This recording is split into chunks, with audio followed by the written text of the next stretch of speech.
My name is Sameer Kishore Mishra. I am from GH Raisoni college of engineering. मला स्किलिओमध्ये 80% scholarship मिळालेली आहे. तर ते कसं, आधी स्किलिओची टीम आमच्या कॉलेजला कनेक्ट झालेली होती. त्या टाईमला त्यांनी एक इंटरव्ह्यू कंडक्ट केला, त्यामध्ये माझं सिलेक्शन झालेलं नव्हतं. पण त्यांनी आम्हाला आणखी एक पुन्हा चान्स दिलेला आहे.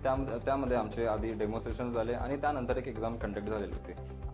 अविनाश सर आणखी शकिला मॅम या दोघांनी आम्हाला मेंटॉरशिप पण दिले आणि त्यामध्ये अविनाश सरांनी आम्हाला कोर जावा शिकवले. तर त्याच्याबद्दलची पूर्ण इन्फॉर्मेशन, आधीचे फंडामेंटल्स वगैरे त्यांनी आम्हाला शिकवलेले. त्याच्यावरती एक एक्झाम कंडक्ट केला गेला. त्याच्यामध्ये ज्यांना टॉपचे मार्क्स होते, ॲज युजल सगळ्यांनाच तुम्हाला माहिती असेल की अविनाश सरांच्या शिकवण्यामुळे सगळ्यांना चांगले मार्क्स मिळाले. त्यामध्ये सगळ्यांनी हाय स्कोअर केलेला आणि जास्त मुलांनी स्कॉलरशिपचा लाभ घेतलेला आहे. शकिला मॅमनी सॉफ्ट स्किल शिकवलं गेलेलं आहे. त्याच्यामध्ये कसं कम्युनिकेट करायचं, आपलं बिहेवियर कसं असायचं त्याचं पण सेशन आपल्याला घेतलेलं आहे. आणि यांनी गॅरंटी दिलेली आहे की प्लेसमेंट आम्ही सपोर्ट देऊ. म्हणजे जे काय आपण बघतो की यांचे प्लेसमेंट पण खूप हाय आहे. त्यामुळे मला स्किलिओवरती भरोसा आहे की आमचं फ्युचर ब्राईट राहील. थँक्यू स्किलिओ.